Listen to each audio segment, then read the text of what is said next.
Hi, welcome back to another episode of Book a Lunch Day. So today we'll be making something really cool. We'll be making a perfect lunch or brunch or breakfast item.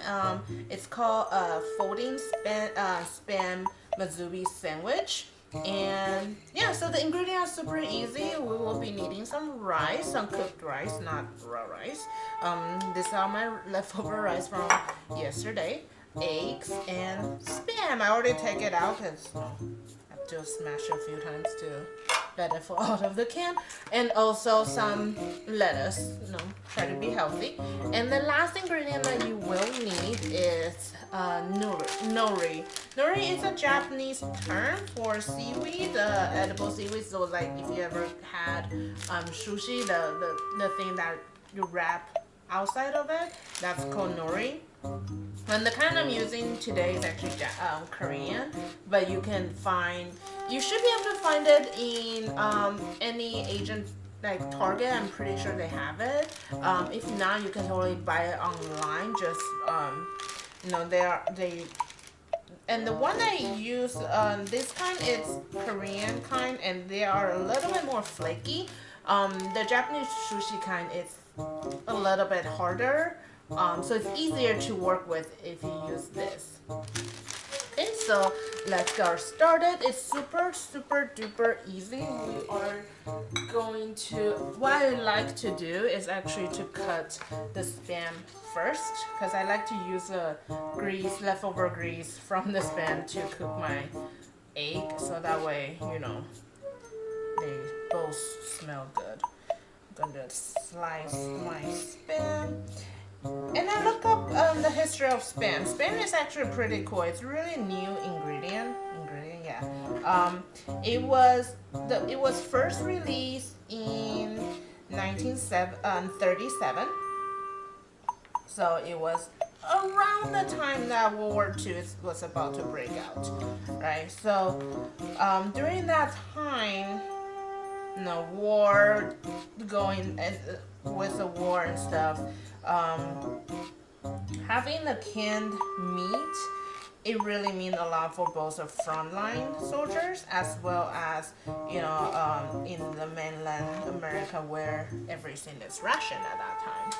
So it also means a lot for post-war Asia, which is why spam meat also made it to Asia, because people were poor. A lot of ingredients were shipped over from Europe or America to Asia, so that's why.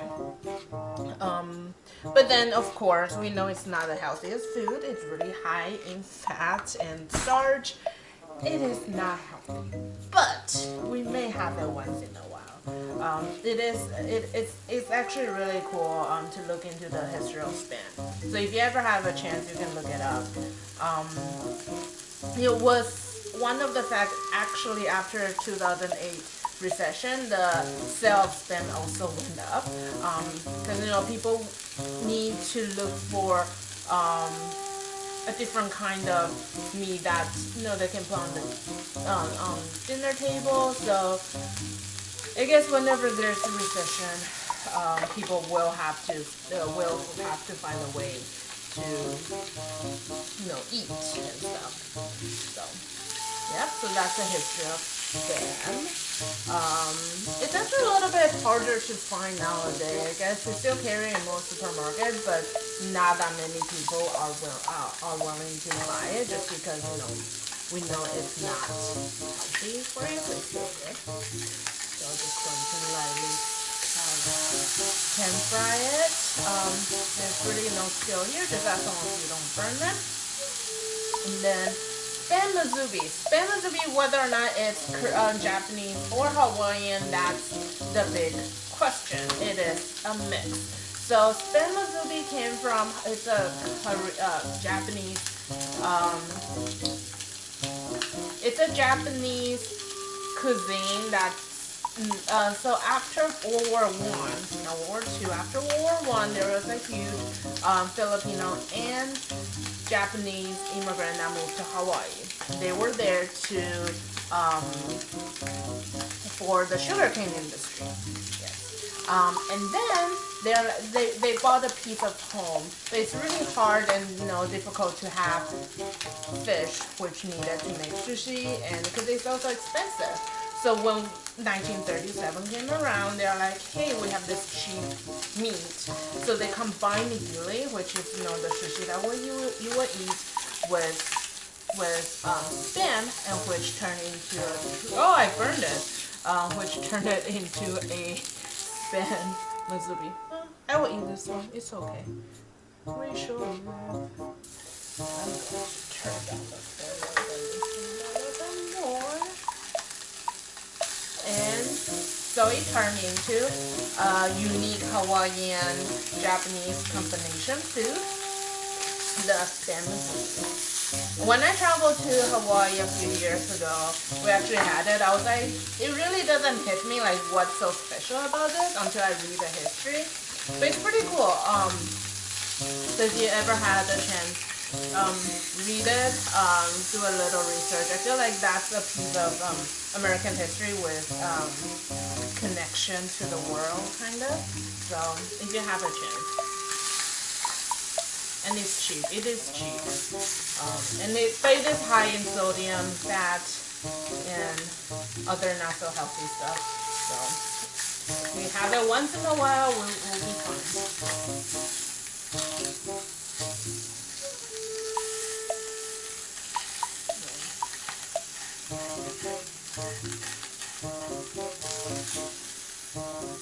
And then alright,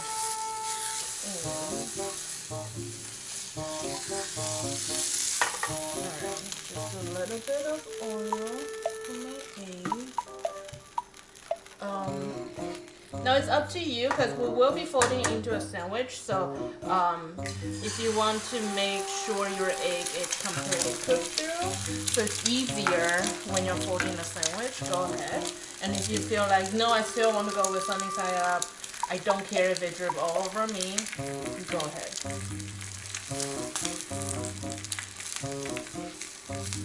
Just need to make sure it doesn't stick.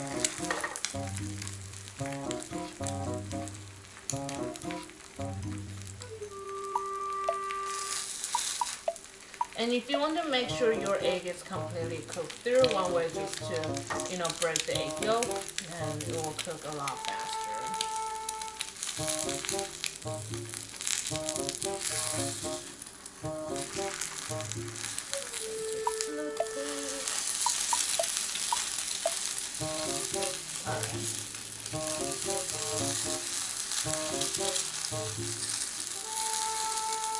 And I'm not adding any salt to it because spin is already really salty, so I'm not adding any salt or seasoning to my egg. But if you want to add other seasoning to it, go ahead. That's totally up to you.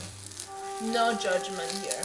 And this dish is really, I think it's from a Korean street food, because most of my the recipe that I look at, the way they wrap it, all the side that I've seen are in Korean, so I'm 90% sure that it's Korean, but don't quote me on that.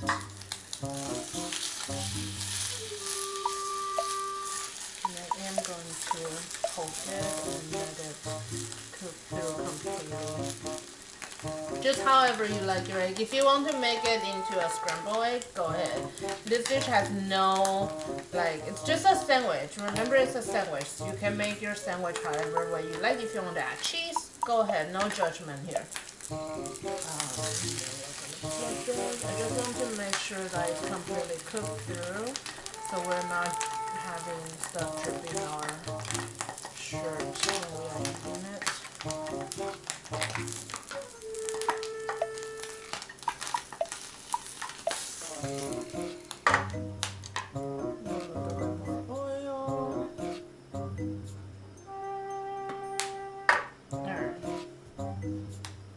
I'm gonna make 2 of them today, so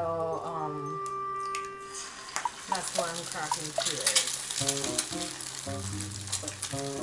This dish is perfect for like a little picnic when you want to, you know, but you want to be special. You don't want to fall into the regular or famous sandwich routine. And I mean, it's springtime, you know, we're warming up a little bit. It's perfect time for a really good picnic in the park.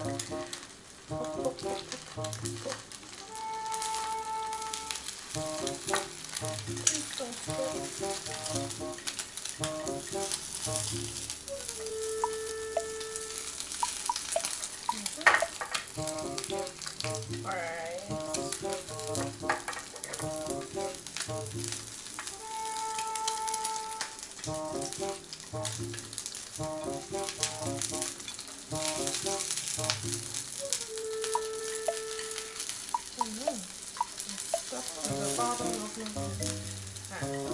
And I know you're still doing lunch, so if you want to substitute with other ingredients that's not meat, go ahead. Like I said, it doesn't have to. I think it will taste really good if it's fried shrimp or fried fish sticks as well. You can do whatever you want. I just use Spam because I feel like that. And well, I want to talk about the history of Spam, and my egg is stuck. So I'll just make my egg. Flip. It's gonna go inside, so if it's ugly, it's okay.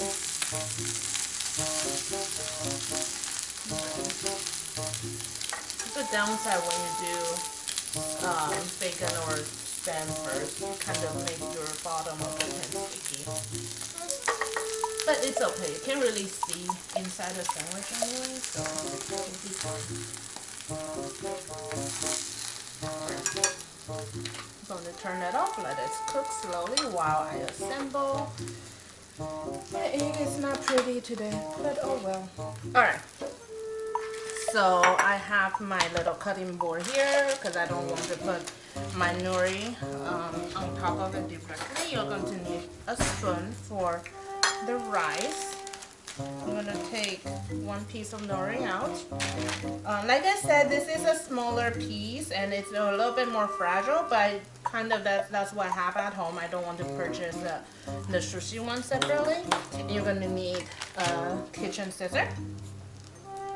What you want to do is you want to cut it in the middle, but you don't want to cut through, you want to cut it to the middle. So here we go. So it's kind of like, you know, like a little human. And so you can see that the piece of nori has been break into a quarter each. So there's 1, 2. So you want to place your ingredients into that 4 quarter. And the first part is going to be our rice. I'm going to smash it down. So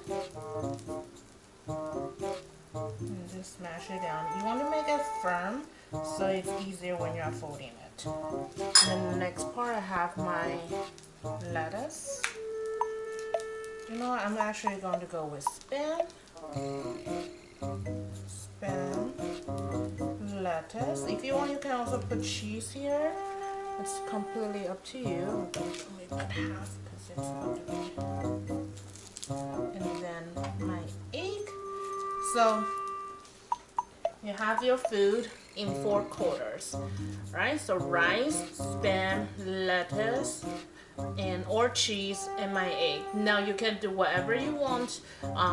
You can do, you know, cheese with that, or you can do other stuff. Completely up to you. Now we're going to fold it. So remember, we already cut it, so we're going to flip it up like this. I'm going to do it reverse and flip it over like that. And this part is sealed, right? So it's going to be okay. And then we're going to flip it up. There you go. You have your tiny little sandwich. And then we're going to put it here. Let's make another one. You can go in there.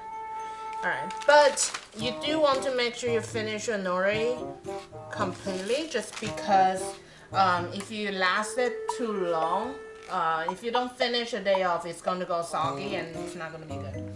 So you do want to finish it. So I'm going to do it again. It will be easier if you use a the sushi nori, the Japanese kind. This kind is a little bit too thin and a little bit too fragile for me to work with, and it is a little bit smaller as well. But it's okay. It's all going to our tummy, so we will live. I feel like this is the perfect food for picnic that you want to be a little bit special. If you don't want to eat the same old picnic food. I'm gonna put lettuce here. So again, what? My 8. Put it here. You know what? I'm actually going to reverse it. I'm going to put it here. And we're going to fold it. Okay, so rice up. Turn it over to our 8. And then this part goes up.